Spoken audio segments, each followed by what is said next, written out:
সুপ্রভাত বন্ধুরা, আজ 30 জুলাই বুধবার। শুরু করছি চিন্তনের মুখ্য বার্তা। শুরুতেই চোখ রাখবো আন্তর্জাতিক খবরে।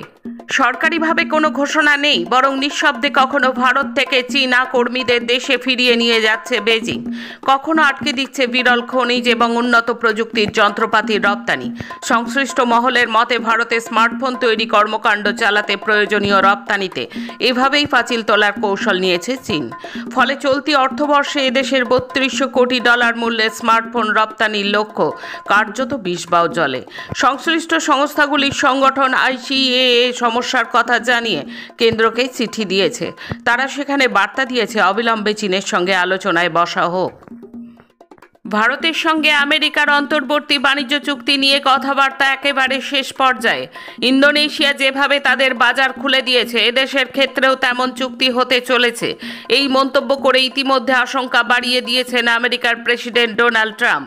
এই পরিস্থিতিতে চুক্তির শর্ত নিয়ে সাবধান করলেন রিজার্ভ ব্যাংকের প্রাক্তন গভর্নর রঘুরাম রাজন। তাঁর পরামর্শ, ভারতকে অত্যন্ত সতর্ক হয়ে এবং বুদ্ধি করে চুক্তির শর্ত চূড়ান্ত করতে হবে, বিশেষত কৃষি নিয়ে। না হলে এদেশের ছোট চাষিরা সমস্যায় পড়তে পারেন, কারণ আমেরিকার মতো উন্নত দেশ কৃষকদের মোটা ভর্তুকি দেয়, সেই সুবিধা ভারতবর্ষে নেই। জেলবন্দি অবস্থায় পাক সেনাপ্রধান অসীম মুনিরের বিরুদ্ধে অভিযোগ তুললেন পাকিস্তানের প্রাক্তন প্রধানমন্ত্রী তথা পাকিস্তান তেহরিক-ই-ইনসাফ নেতা ইমরান খান। 72 বছরের এই ক্রিকেটার তার দলের নেতাদের উদ্দেশ্যে জানিয়েছেন, জেলের মধ্যে তার বা তার স্ত্রী বুশরা বিবির কিছু হলে যেন জবাবদিহি চাওয়া হয়। প্রসঙ্গত, দুর্নীতি মামলায় দোষী সাব্যস্ত হয়ে গত 2 বছর ধরে পাকিস্তানের আদিয়ালা জেলে বন্দী রয়েছেন ইমরান খান এবং তার স্ত্রী বুশরা বিবি। প্রাণঘাতী সীমান্ত সংঘাত বন্ধে এবং যুদ্ধবিরতিতে পৌঁছানোর লক্ষ্যে মালয়েশিয়ায় বৈঠকে বসছেন থাইল্যান্ড ও কম্বোডিয়ার নেতারা। আমেরিকা জানিয়েছে, দুই দেশের মধ্যে শান্তি প্রতিষ্ঠার প্রক্রিয়ায় মার্কিন কর্মকর্তারা সহায়তা করবেন। থাইল্যান্ড সরকার বলেছে, আসিয়ান জোটের বর্তমান প্রধান মালয়েশিয়ার উদ্যোগে আয়োজিত এই আলোচনায় তারা অংশ নিচ্ছে। অন্যদিকে কম্বোডিয়ার প্রধানমন্ত্রী হুন মানেত বলেছেন, আমেরিকা এই বৈঠকের সহ আয়োজক এবং এই বৈঠকে চীনও অংশ নিচ্ছে। থাইল্যান্ডের রাজধানী ব্যাংককের একটি বাজারে সোমবার এক বন্দুকধারীর গুলিতে কমপক্ষে 6 জন নিহত হয়েছেন। এক বিবৃতিতে থাইল্যান্ডের পুলিশ এই তথ্য জানিয়েছে। মেট্রোপলিটন পুলিশ ব্যুরোর উপকমিশনার চারিন গোপাট্টা রয়টার্সকে জানিয়েছেন, নিহত ব্যক্তিদের মধ্যে বন্দুকধারী নিজেও আছেন। তিনি আত্মহত্যা করেছেন। থাই পুলিশ বিবৃতিতে বলেছে, তারা ঘটনার সঙ্গে জড়িত ব্যক্তির পরিচয় এবং তার উদ্দেশ্য কী ছিল তা জানতে তদন্ত শুরু করেছে। নিরাপত্তার কারণে নিজেদের নৌবাহিনীর বার্ষিক কুচকাওয়াজ বাতিল করে দিল রাশিয়া, তবে নিরাপত্তা হুমকির ধরন নিয়ে সুনির্দিষ্ট কিছু জানায়নি রাশিয়া। রবিবার এই কুচকাওয়াজ অনুষ্ঠিত হওয়ার কথা ছিল। রাশিয়ার সংবাদ সংস্থাগুলো দেশটির প্রেসিডেন্টের কার্যালয় ক্রেমলিনের মুখপাত্র দিমিত্রি পেসকভকে উদ্ধৃত করে জানিয়েছে, এটি সার্বিক পরিস্থিতির সঙ্গে সম্পর্কিত। নিরাপত্তা আমাদের কাছে সর্বোচ্চ গুরুত্বের বিষয়। প্রসঙ্গত, প্রতি বছর জুলাই মাসের শেষ রবিবার রাশিয়ার নৌবাহিনী দিবস উদযাপিত হয়। এই দিন বিশিষ্ট নাগরিকদের সম্মান জানানো হয়। আসছি দেশের খবরে। ফের পুলওয়ামা নিয়ে বালাকটের মতোই সংসদের অপারেশন সিন্দুর আলোচনায় পাকিস্তান, কংগ্রেস ও বিরোধীদের দোষারোপ করে দায় সারলেন প্রধানমন্ত্রী নরেন্দ্র মোদী। পহেলগাঁও ঘটনায় দেশের কেন্দ্রীয় সংস্থাগুলির ব্যর্থতার দায় নিয়ে স্বরাষ্ট্রমন্ত্রী অমিত শাহের পদত্যাগ দাবি করেছিলেন রাহুল গান্ধী।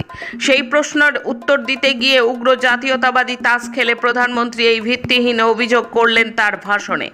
মঙ্গলবার সংসদে অপারেশন সিঁদুর নিয়ে বিশেষ আলোচনায় অংশ নিয়ে বিরোধী দলনেতা রাহুল গান্ধী অভিযোগ করেন, প্রধানমন্ত্রীর ভাবমূর্তি রক্ষা করতেই এসব করা হচ্ছে। তা না হলে প্রধানমন্ত্রী সংসদে এসে সরাসরি বলতেন, যুদ্ধবিরতি মার্কিন প্রেসিডেন্ট ডোনাল্ড ট্রাম্পের কথায় হয়নি। আসামের গোলাঘাটের পরিস্থিতি উত্তপ্ত। গোলাঘাট জেলার উড়িয়ামঘাট জেলার রেংমা সংরক্ষিত বনাঞ্চলের বাইরে এই মুহূর্তে অসম পুলিশের 1000-এর বেশি পুলিশ, আধা সেনার জওয়ান বুলডোজার নিয়ে প্রস্তুত। জেলা এবং রাজ্য প্রশাসনের পদস্থ কর্তারা নেতৃত্ব দিচ্ছেন। আসামে অনুপ্রবেশকারী উচ্ছেদ অভিযান নতুন নয়, তবে মঙ্গলবারের মতো এত বড় অভিযান সাম্প্রতিককালে হয়নি।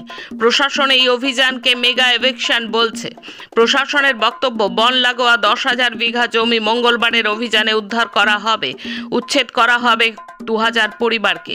অনুমান করা হচ্ছে এই অভিযানে 15 থেকে 20,000 মানুষ বাস্তুচ্যুত হবেন। প্যালেস্তাইনের গাজায় ইসরায়েলের সামরিক অভিযানের বিরুদ্ধে করা অবস্থান নিয়ে প্রধানমন্ত্রী নরেন্দ্র মোদী নীরবতাকে তীব্র সমালোচনা করলেন কংগ্রেস সংসদীয় দলের চেয়ারপারসন সোনিয়া গান্ধী। তার বক্তব্য, এই হামলা নিছক প্রতিশোধ নয়, বরং পরিকল্পিত গণহত্যা। আর ভারতের মতো দেশের পক্ষে এটি একটি লজ্জাজনক নৈতিক ব্যর্থতা। মঙ্গলবার হিন্দি খবরের কাগজে প্রকাশিত এক প্রবন্ধে সোনিয়া গান্ধী লেখেন, গাজা সংকটে মোদী সরকারের নীরবতা ভারতের সংবিধানমূলক আদর্শের প্রতি এক কাপুরুষোচিত বিশ্বাসঘাতকতা। গুনে গুনে 97 দিন পহেলগাঁওয়ের বিস্ফোরণ উপত্যকায় গত 22 এপ্রিল নৃশংস হামলা চালিয়ে 26 জনকে হত্যার পর জঙ্গিরা কোথায় গেল, কেন তাদের ধরা যাচ্ছে না, দেশ জুড়ে এই প্রশ্ন উঠেছিল জোরালোভাবে। অবশেষে সোমবার হামলার ঠিক 97 দিনের মাথায় শ্রীনগর থেকে মাত্র 22 কিলোমিটার দূরে দাচিগ্রাম ন্যাশনাল ফরেস্টে সেনা পুলিশের সঙ্গে এনকাউন্টারে নিহত হয়েছে হাসিম মুসা ওরফে সুলেমান শাহ, যিনি নাকি পহেলগাঁও হামলার জঙ্গিদের টিম লিডার।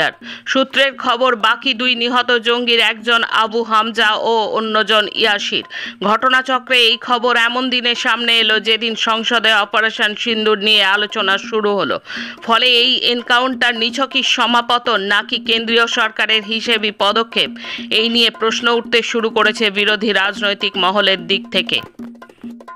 ভারতে রুশ তেল সংস্থা রসনেফটের শোধনাগারের ওপরে নিষেধাজ্ঞা আরোপ করল ইউরোপীয় ইউনিয়ন। এর মধ্যে অশোধিত তেলের দামের ঊর্ধ্বসীমা $60 বাঁধা রয়েছে।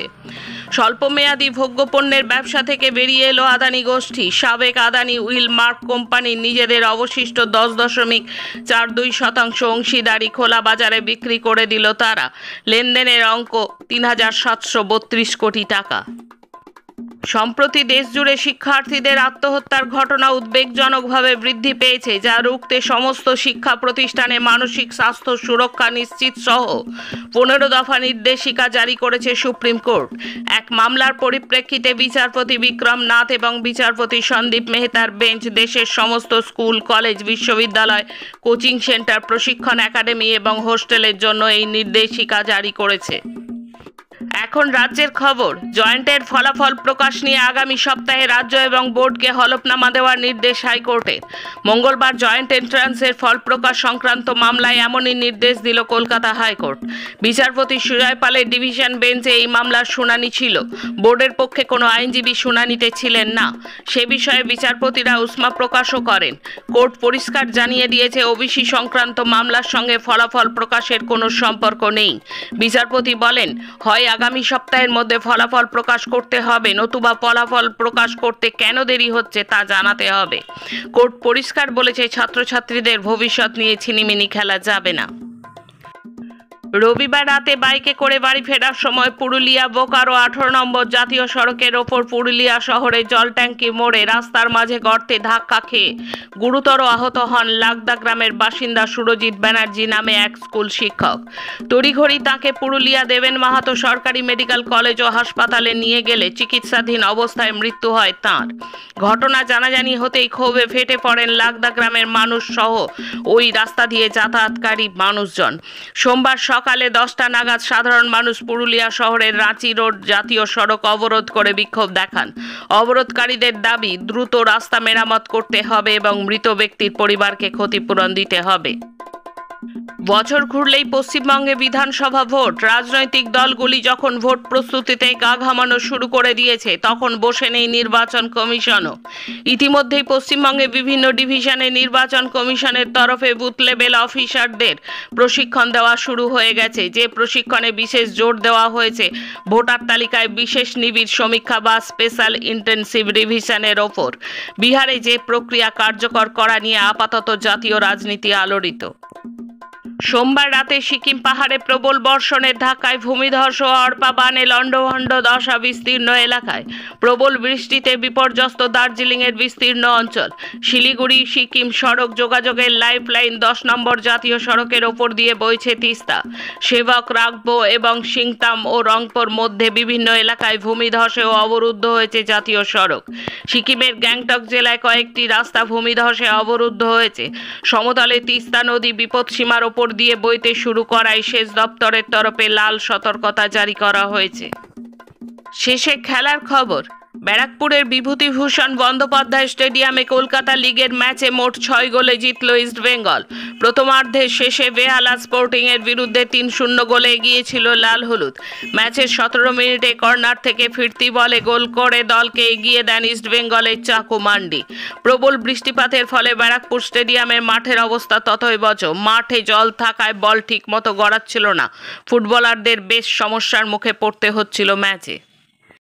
মঙ্গলবার প্রকাশিত VWF পুরুষদের ডাবলস বিশ্ব র্যাঙ্কিংয়ে ভারতের সাত্বিক সাইরাজ রাঙ্কিরেড্ডি এবং চিরাগ শেট্টি জুটি 3 ধাপে গিয়ে শীর্ষ 10-এ ফিরে এসেছেন।